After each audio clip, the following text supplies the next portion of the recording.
It's been a really long time, hasn't it? And now my head looks like a testicle, and yeah, let's catch up, shall we?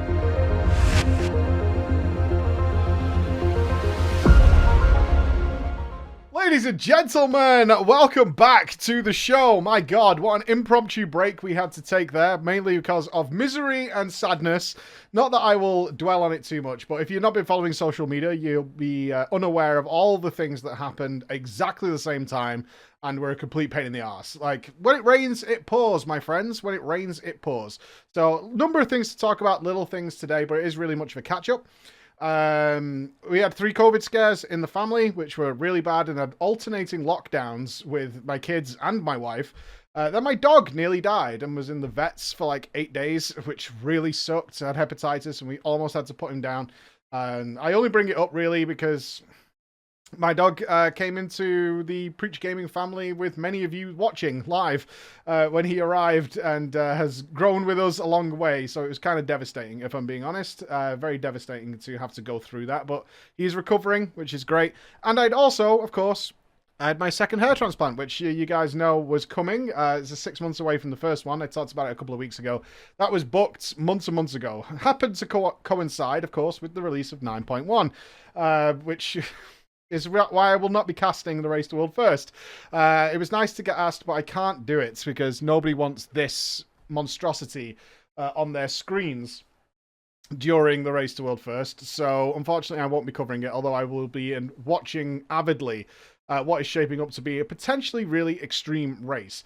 So, as it stands right now, I'm recovering fine. I've now got no bandages or anything like that. I just look incredibly ugly for a moment, which is fine. It's no problem. And we should be getting back to normal schedule. My dog's recovering, and my kids and etc. should be fine. But it's been a pretty miserable couple of weeks. I really did not feel like entertaining in any way. On a good note, though, we became a KFC champion. That's right, we won a tournament for playing Space Invaders. Unfortunately, we came second in the grand finals, which is a bit of a bummer. But we did have some levity amongst all that. So, with that being said, let's talk about the Race to World First then. Super hyped for this. I went through the rosters and gearing of a lot of people, in certainly looking at Echo and Limit. I do think it's going to be kind of a 2-horse race. If you guys aren't aware, though, one thing that's really interesting is they have merged the 3 top Asian guilds, which are Skyline, GT Hong. I always forget the name of the other one. I'm really sorry. I've casted all of them in the past, and they're called Asta.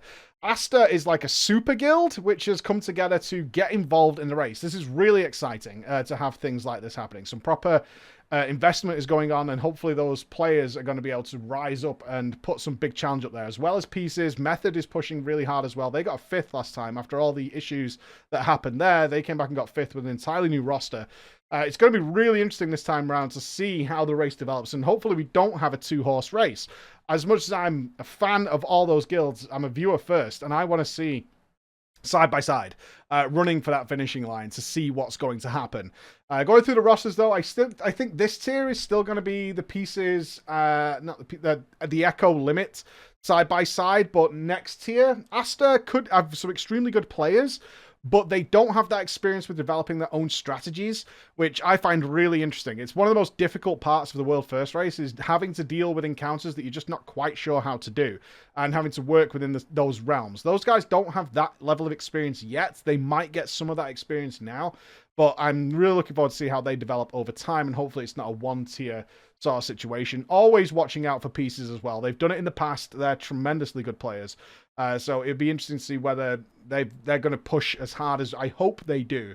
Because what I want as a viewer is I want to be rooting for multiple people. I want to see the pulls happening side by side. The big question people would ask me is, any walls do I suspect are going to happen here?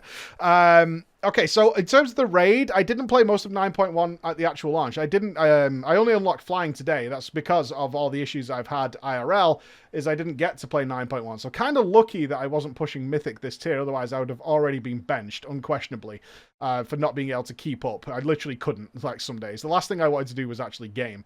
But I have killed Sylvanas a couple of times now on normal. We'll be doing it on Heroic tonight. Maybe not killing Sylvanas on Heroic. Very, very difficult fight. Going through it then, it was my first time really in the raid. Didn't PTR test this time around. Nice. Nice raid. A lot of people saying there's a lot of trash. Didn't feel that at all. I think the raid layout is really nice. A little bit of trash, boss. A little bit of trash, boss. A little bit of trash, boss. Not too much time where you're just kind of running around. Certainly nothing as annoying as we had in even Castle Nathria and in Nyalotha, where there was this weird period of just annoying, frustrating trash that could wipe you if you weren't paying like extra attention, because trash is kind of like the downtime between doing the bosses as far as I'm concerned. None of that really happening inside of the Sanctum of Domination. Definitely got the ICC feel. Really like it. After now seeing all the nooks and crannies, I do quite like the design. It does have that Siege of Orgrimmar type of feel to it, but it's not too long, even though it's got 10 bosses in there. Tarragru is a wonderful start to the raid. Like, so surprised at how cool the Tarragru is as a starter boss for this raid. I think that's a good job.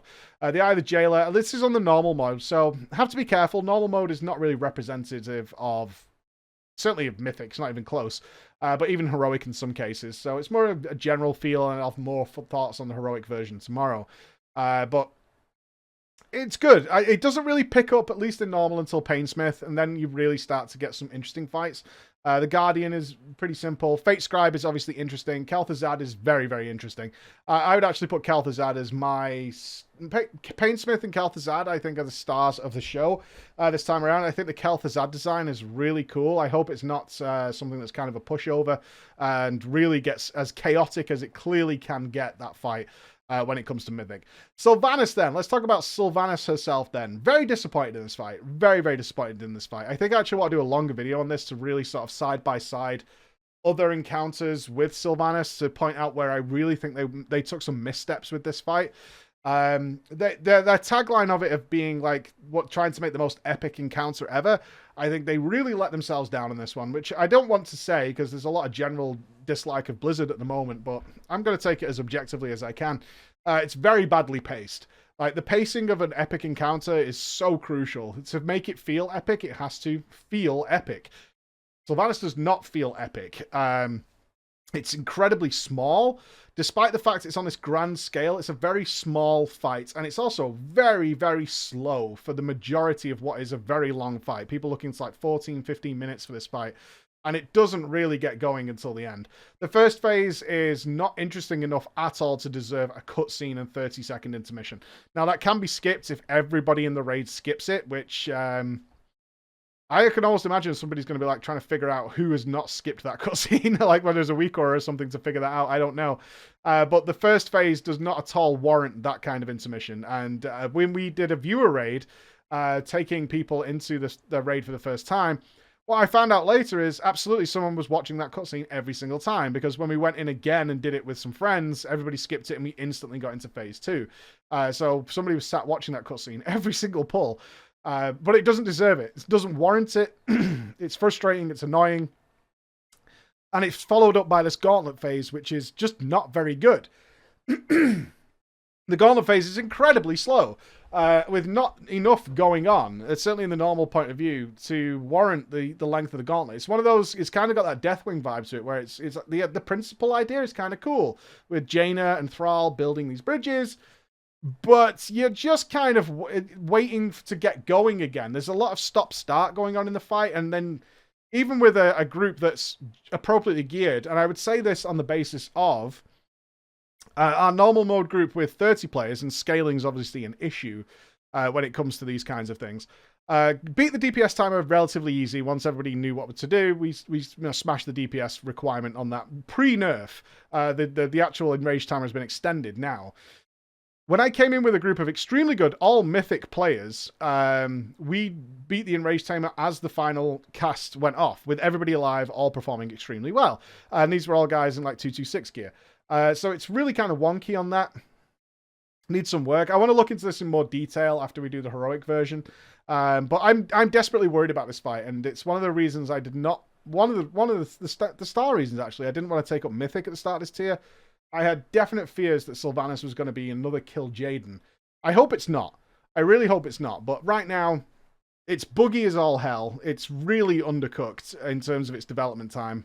It's got problems from start to finish. The way the boss timers work, having people bouncing around, chains appearing off the platform. Got a lot of issues, which is why I think Kel'Thuzad is the star of the show in here. When it comes to the race to will first then, Potentially Paintsmith is an obvious wall that a lot of people are going to point to. I'm kind of interested to see how tight they've got the DPS on Guardian of the first ones, where it's going to be Ashvane-like, where they've really got it super tight, so you have to push. Some sleeper encounters in there that may put up more of a fight than you would initially think. Like Soulrender Dormazane, the Garish Hellscream fight. Everything on paper says this shouldn't be a problem. And occasionally, those are the bosses that do cause you the problem. They're the fights that you're like, oh, really? And Ashvane is one of those. No one really suspected Ashvane would be as big as a wall as it was.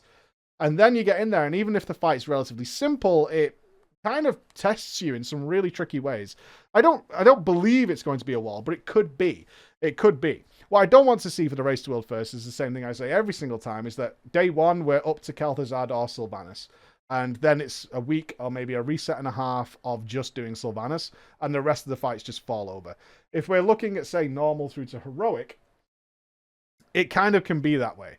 Certainly Sylvanas is not going to live up to the name of a Gul'dan, at least unless something dramatically changes in Mythic, but up to a Gul'dan, up to a Blackhand, or anything like that. It's just incredibly hard, which is the annoying part of it. It's very hard because you're in such a small, confined space for the major challenge of that fight. Weird.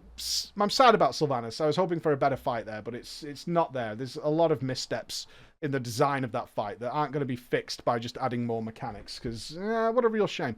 What a real shame. But I'll be watching closely on this one, guys. So, Race to World First is starting. My prediction this time is... I would like to say it's Limit or Echo. It's one of them, and they're both extremely good. Extremely good. No, I can't decide between them. And I'm not saying that out of, like, sitting on the fence. It could go either way. It really could go either way. But I'm excited for it, and it starts tomorrow.